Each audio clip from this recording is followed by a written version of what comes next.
Sekarang mari kita belajar tentang kebahagiaan. Oke, silahkan teman-teman yang mungkin ambil nafas sebentar, karena ini materinya padat malam hari ini. Baik, tentang kebahagiaan, ada beberapa tips, beberapa kata-kata bijaksana dari Seneca. Yang pertama, kata Seneca begini, orang itu menjadi sengsara karena ia berpikir dirinya begitu. Begitupun dengan bahagia. Jadi, pertama, Seneca ingin mengingatkan pada kita, bahagia atau tidak itu tergantung pemikiran kita tentang diri kita. Kunci pertama itu sama sekali tidak ada hubungannya dengan hal-hal di luar diri kita.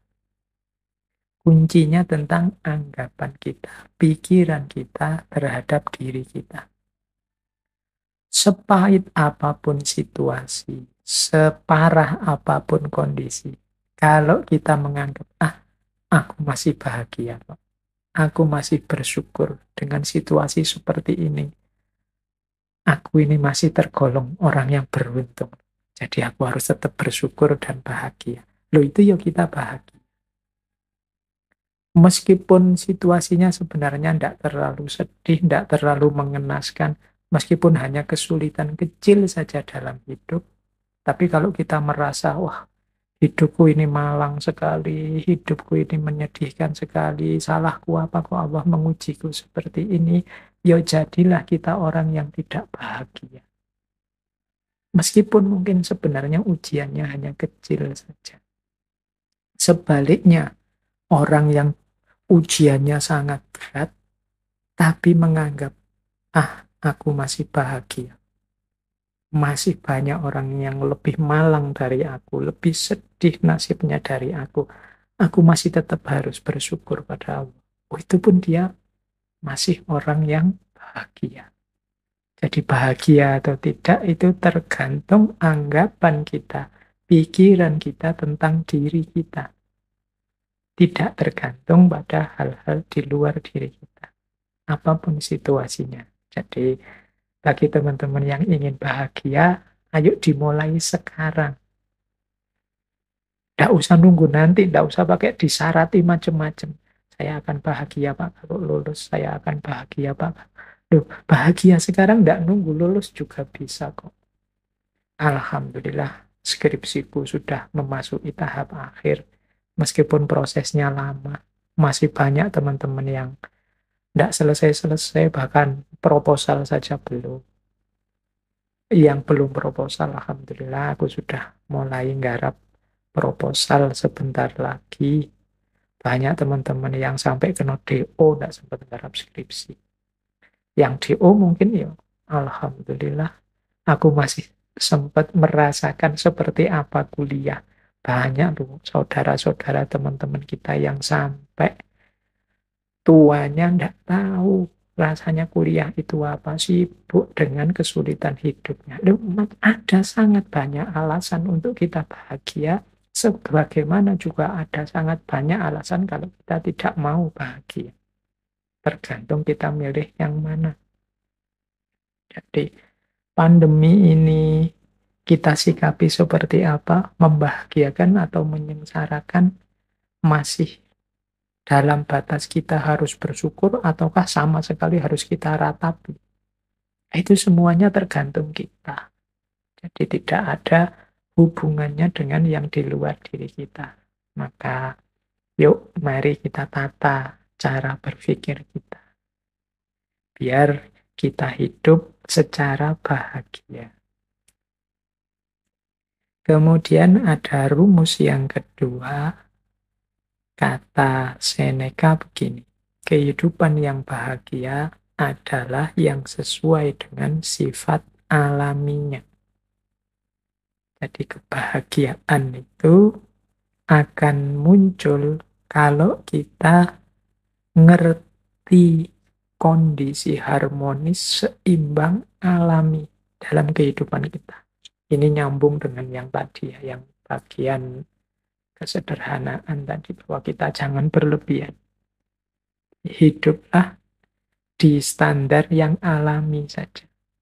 Sesuai sifat-sifatnya. Kalau bahasa tadi, sesuai divine reason-nya, sesuai sunnatullahnya. Ya kita kuatnya makan berapa, kuatnya tidur berapa persen kita harus tidur, berapa persen harus makan, berapa persen harus istirahat, berarti untuk belajar berapa, untuk ibadah berapa, standar saja yang alami-alami saja. Makan yang menguntungkan untuk tubuh, caranya seperti apa, bahannya apa saja, gimana caranya agar tidak kekurangan atau berlebihan, itu standar-standar alami.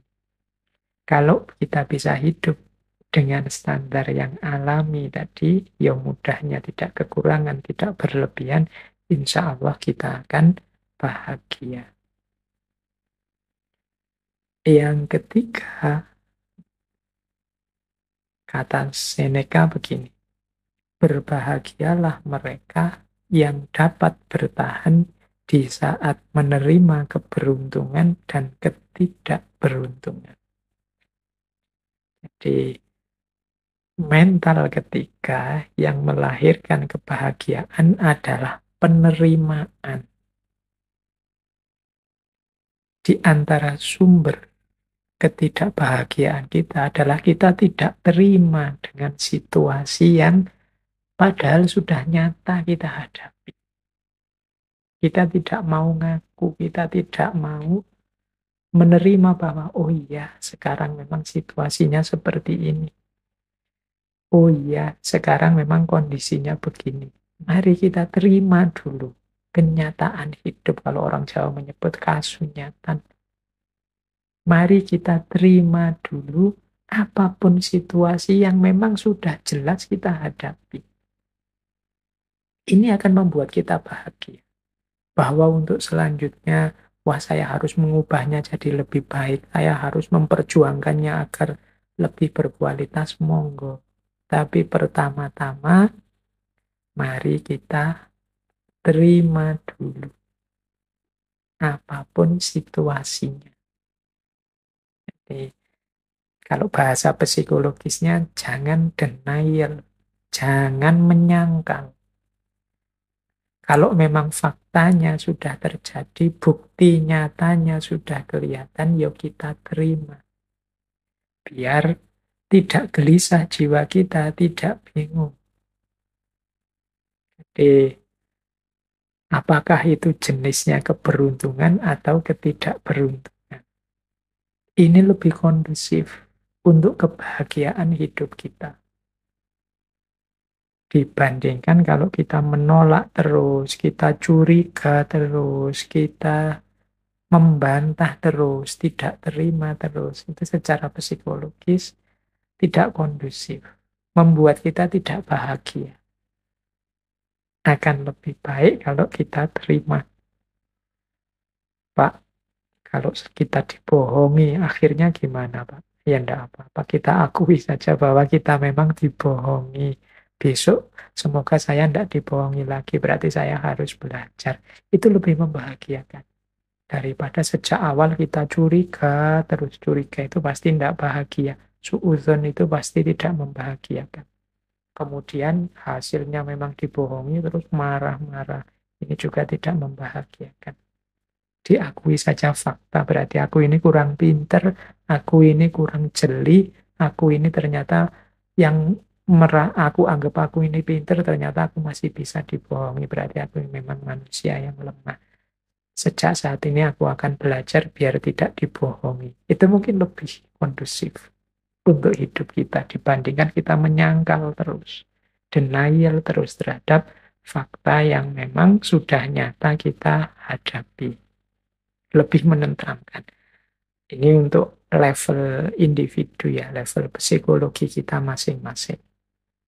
Mungkin kalau nanti urusannya beda, mungkin level sosial atau politik atau ekonomi logikanya mungkin berbeda, tapi untuk kenyamanan kebahagiaan hidup kita, penting bagi kita untuk mengakui dan menerima situasi yang kita hadapi, baik bentuknya keberuntungan maupun ketidakberuntungan. Nah, yang keempat, ini ada rumus dari Seneca begini. Keberuntungan itu adalah apa yang terjadi saat persiapan bertemu kesempatan. Ini rumusnya unik ya, kita dulu sering mendengarkan kalimat kejahatan itu terjadi kalau ada niat dan ada kesempatan. Ini kata Seneca bukan tentang kejahatan, tapi tentang keberuntungan hidup. Keberuntungan hidup itu akan terjadi kalau persiapan bertemu kesempatan. Jadi kalau kita ingin hidupnya beruntung dan bahagia, berarti apa? Ayo kita mempersiapkan diri. Sehingga ketika kesempatan datang, kita bisa memanfaatkannya untuk kepentingan kita. Itulah namanya beruntung. Untuk hal apa saja yang kita inginkan jadi target-target kita, kalau tadi di depan aja tujuan hidup kita, mari kita siap-siap. Jangan sampai kesempatannya datang, kita belum siap. Atau sebaliknya juga, persiapan kita sudah matang, kesempatannya tidak datang. Hanya saja, kalau kesempatan kan kita tidak menguasai sendiri. Kesempatan itu kadang datang dari luar diri kita. Tapi kalau persiapan, itu kita sepenuhnya yang melakukan. Jadi mari siap-siap. Sampean ingin apa? Misalnya, saya nanti ingin jadi orang yang di masyarakat itu dihargai, kemudian mungkin disuruh ceramah, disuruh sambutan, bisa kalau tiba-tiba disuruh memberi tausiah, wah, itu besok, bayanganku begitu aku. Nah, berarti harus sejak sekarang latihan ngomong, latihan pidato, latihan ceramah, itu persiapan. Siapa tahu tiba-tiba ketemu momen, monggo mas, memberi sambutan, memberi tausiah, ini Pak Yainya tidak datang. Lu kita sudah siap. Itu kan keberuntungan.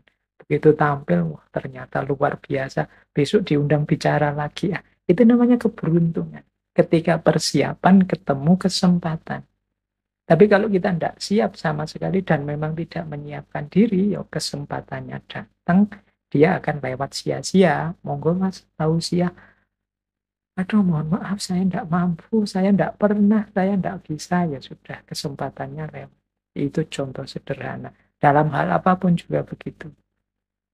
Ketika teman-teman ingin meraih sesuatu, persiapkanlah diri sebaik-baiknya sehingga ketika sesuatu itu hadir, kita sudah siap menyambutnya. Itulah kuncinya hidup bahagia. Jadi beruntunglah kita yang ketika kesempatan datang kita sudah siap. Ini diantara rumusnya kebahagiaan. Berarti sehubungan dengan target-target hidup kita, keinginan-keinginan kita, kita harus mempersiapkan diri untuk menghadapinya, mengelolanya begitu kesempatannya datang.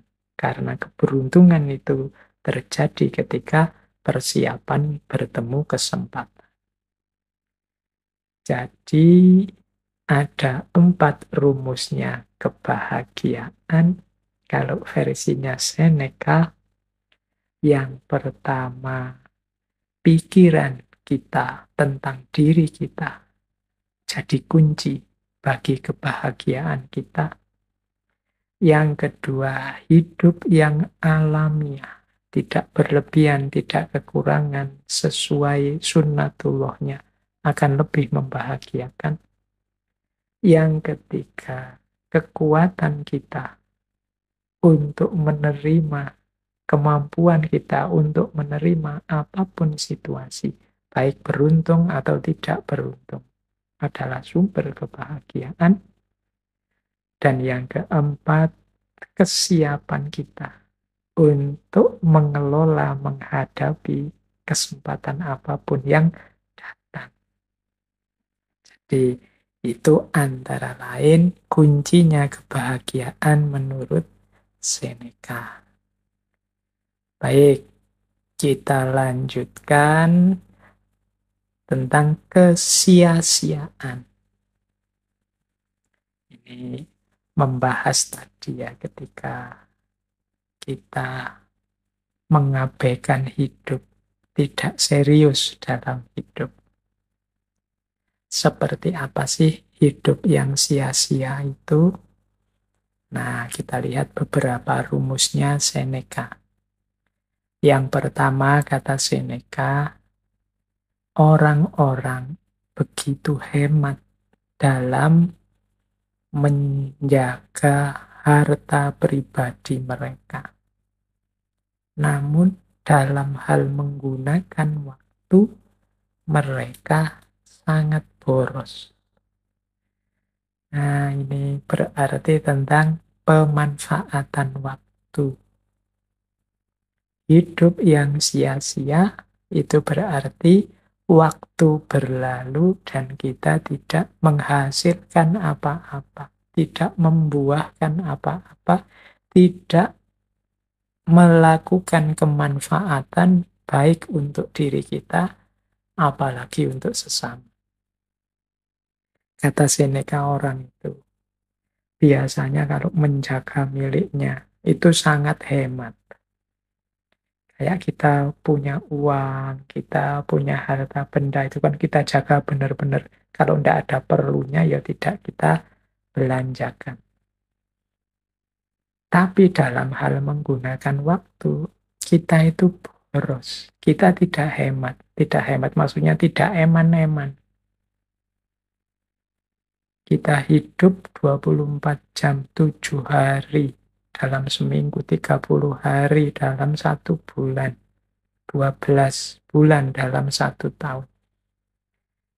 Ini kita tidak pernah menghitung kemanfaatan apa yang bisa aku berikan. Aku gunakan untuk apa detik demi detik waktu yang berlalu.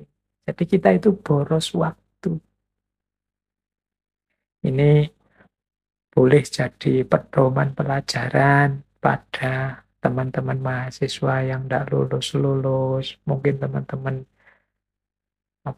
jomblo yang tidak nikah-nikah, mungkin teman-teman muda yang lama asyik nganggur, mungkin juga pada siapa saja yang waktunya banyak terbuang sia-sia, tidak produktif.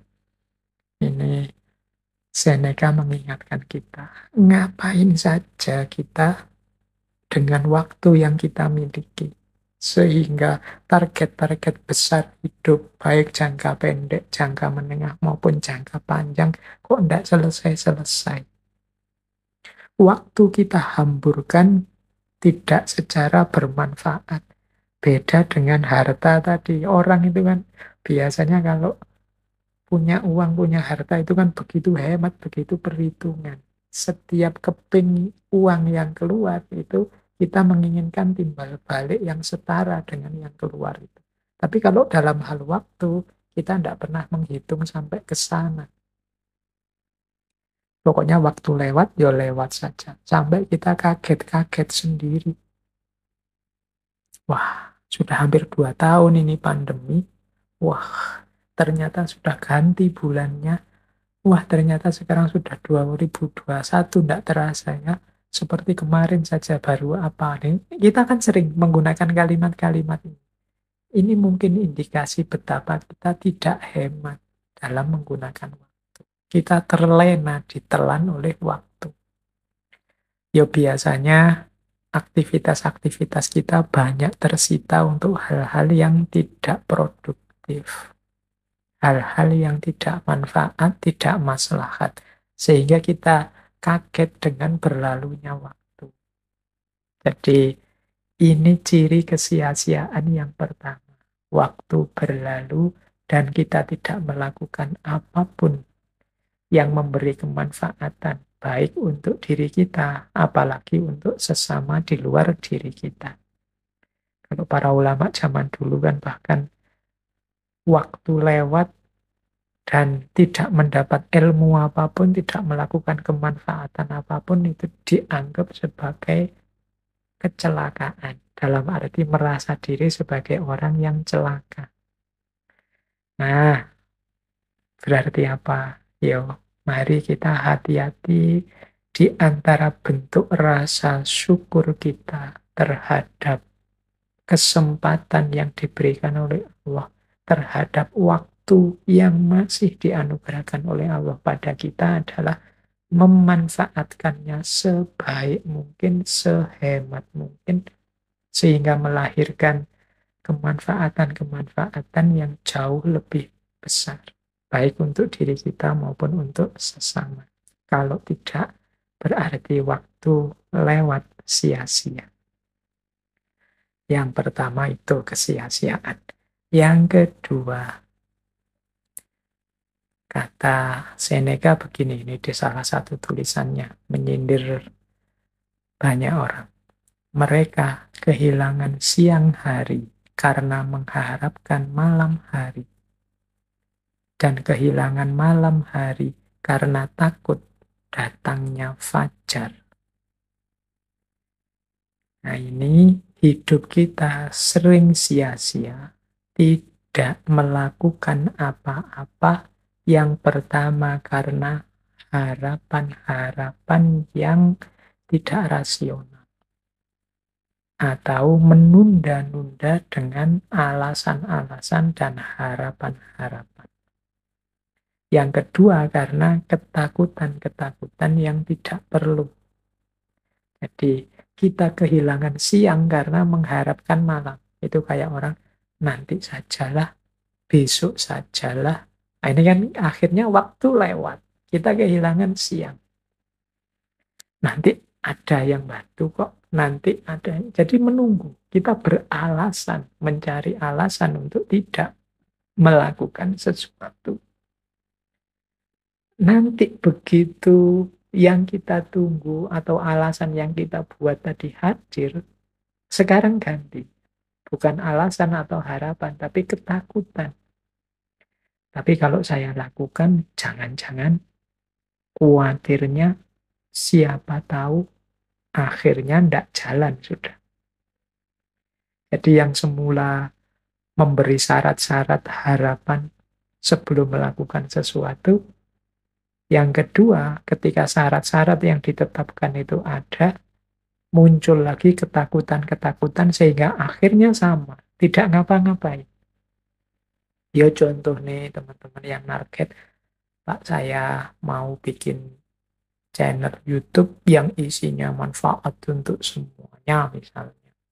Terus, tapi saya nunggu semoga nanti ada teman yang ahli IT, mau diajak kerjasama, semoga nanti ada tokoh-tokoh yang mau bisa saya ajak untuk ikut launching, semoga syaratnya oke. Akhirnya tidak jadi-jadi buat YouTube yang manfaat. Tapi ketika syarat-syarat tadi ada, misalnya sudah ada teman yang ahli IT mau bantu, sudah ada tokoh-tokoh tertentu, sudah nanti kalau jadi saya ikut launching. Sekarang ganti, isinya ketakutan-ketakutan. Tapi kan sekarang sudah banyak Pak channel YouTube. Apa bisa ya? Apa tidak sia-sia yang saya lakukan ini? Tapi kan hari ini kalau tidak istimewa benar itu ya tetap followernya sedikit.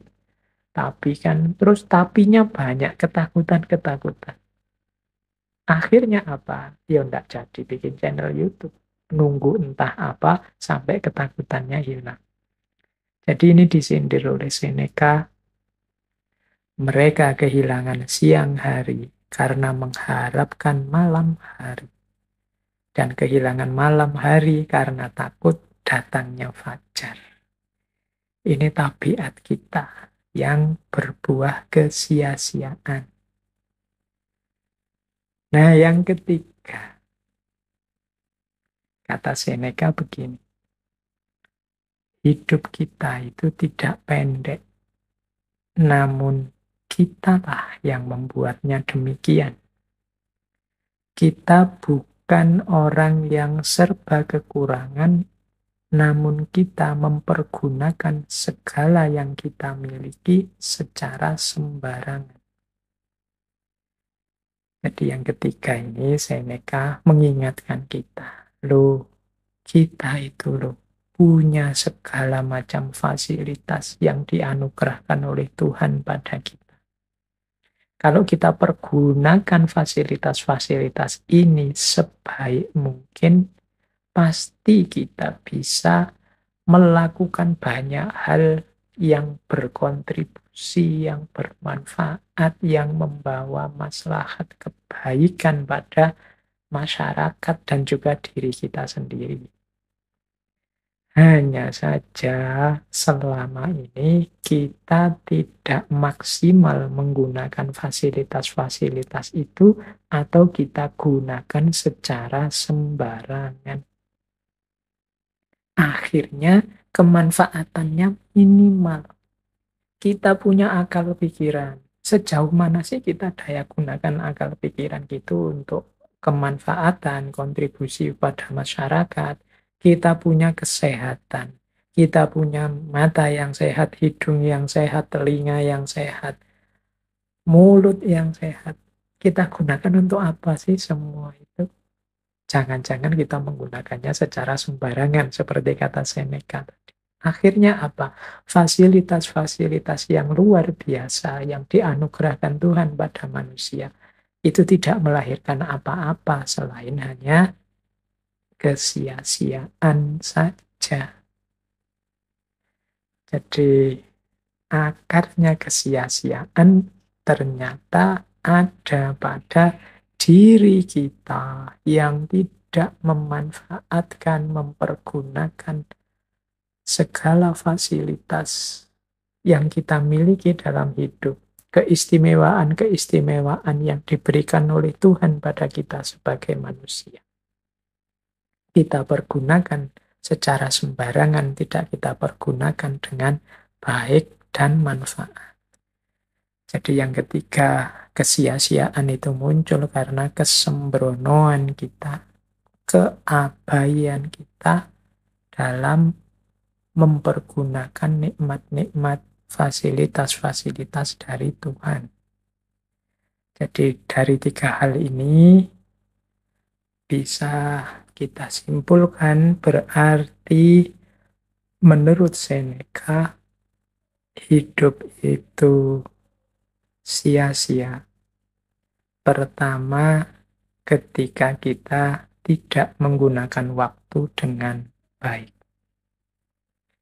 Yang kedua, ketika kita terlalu banyak membuat alasan, membuat dalih, menunda-nunda tindakan sehingga akhirnya kita tidak melakukan apa-apa yang bermanfaat. Yang ketiga, ketika kita tidak mendayagunakan, memanfaatkan berbagai fasilitas anugerah dari Tuhan secara baik. Kita mempergunakannya untuk hal-hal yang tidak penting. Kita mempergunakannya secara sembrono. Bahkan mungkin kita pergunakan untuk hal-hal yang merusak, yang mafsadat. Jadi itulah hidup yang sia-sia. Masuk sekarang ke belajar. Penting tentang belajar ini. Karena kuncinya hidup itu ilmu. Kuncinya dapat ilmu itu belajar. Coba kita lihat ya beberapa nasihat dari Seneca tentang belajar. Ada dua yang saya ambil dari Seneca tentang pelajaran hidup. Sisanya ini sifatnya praktis yang berhubungan dengan buku. Nanti kita jelaskan di belakang yang berhubungan dengan buku. Kita jelaskan yang dua dulu. Jadi kata Seneca yang pertama begini. Kita tidak belajar di sekolah. tetapi yang utama adalah belajar dalam kehidupan nyata. Jadi yang pertama ini, Seneca mengajarkan pada kita bahwa pelajaran yang penting dan paling banyak kita dapatkan yang hari ini banyak menghuni pikiran kita itu sebenarnya yang terbesar berasal dari pengalaman kita hidup nyata. Jadi justru banyak sekali pelajaran-pelajaran yang kita ambil dalam kehidupan nyata. Kenapa bukan di sekolah? Ya karena sekolah itu seringkali wawasan-wawasan dan ilmunya itu berjarak dengan realitas, dengan kenyataan hidup. Atau sifatnya sangat idealistis. Beda dengan kehidupan nyata. Kehidupan nyata itu kan lebih realistis. Yo itulah hidup yang nanti kita hadapi secara nyata. Maka sebenarnya pelajaran-pelajaran hidup paling penting itu kita peroleh dalam kehidupan nyata. Berarti apa? Marilah kita hidupkan mentalitas belajar, semangat belajar dalam detik demi detik kita hidup. Ini persis seperti yang sering kita pakai sebagai moto kita. Jadi siapapun orangnya adalah guru, tempat apapun adalah sekolah, peristiwa apapun hakikatnya adalah pelajaran-pelajaran. Nah, jadi kalau kita arif bisa mengambil pelajaran dari kehidupan nyata, insya Allah nanti kita akan jadi orang yang luas wawasannya sekaligus bijaksana.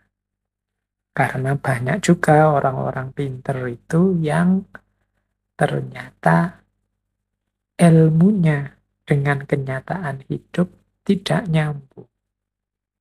Ilmunya sangat idealis, ilmunya sebenarnya sangat utama dan mulia, tapi tidak kontekstual. Tidak nyambung dengan kehidupan nyata, sehingga akhirnya cuma dihafalkan saja, tidak operatif dalam hidup. Nah, kata Seneca, justru pelajaran yang sejati itu kita peroleh dalam kehidupan nyata. Yang kedua, kata Seneca, tidak mudah mengajak orang kepada kebaikan dengan pelajaran. Lebih mudah melakukannya dengan teladan. Ini juga teman-teman pastinya sudah paham. Ngajar itu yang paling mudah ditangkap itu dengan contoh. Dengan memberikan teladan-teladan. Daripada menghafalkan teori sholat, kan lebih baik langsung mencontohkan inilah sholat yang benar. Nah, ini persis seperti Kanjeng Nabi itu kan, shollu kama ra'aitumuni usolli. Pelajarannya itu ya dalam teladan beliau sholat. Itu akan lebih mudah dipahami, lebih masuk. Ada contoh-contoh konkretnya. Ini kalau yang kedua ini teman-teman mestinya sejak lama sudah bisa menerima bahwa memang yang bil hal itu lebih bisa masuk daripada bil qaul. Yang ada contoh nyatanya itu lebih bisa diterima daripada yang kata-kata dan ceramah saja. Mengajak pada kebaikan itu cara paling mudah, tunjukkanlah inilah kebaikan itu. Apalagi kalau dan inilah manfaat yang saya dapat dengan melakukan kebaikan itu. Oh, itu orang akan lebih tertarik untuk meneladani. Jadi dalam hal belajar ada dua hal penting ini yang saya ambil dari Seneca. Ada tiga hal yang lain. Ini mungkin penting untuk teman-teman apalagi yang mahasiswa. Ini hubungannya dengan buku dan tulisan. Ini kan banyak yang jadi aktivis-aktivis perbukuan ini teman-teman yang mendengarkan ngaji filsafat. Ada beberapa quotes dari Seneca yang mungkin menarik untuk teman-teman yang cinta buku. Kata Seneca begini, "Leisure without books is death, and burial of a man alive." Jadi, kesenangan tanpa buku adalah kematian.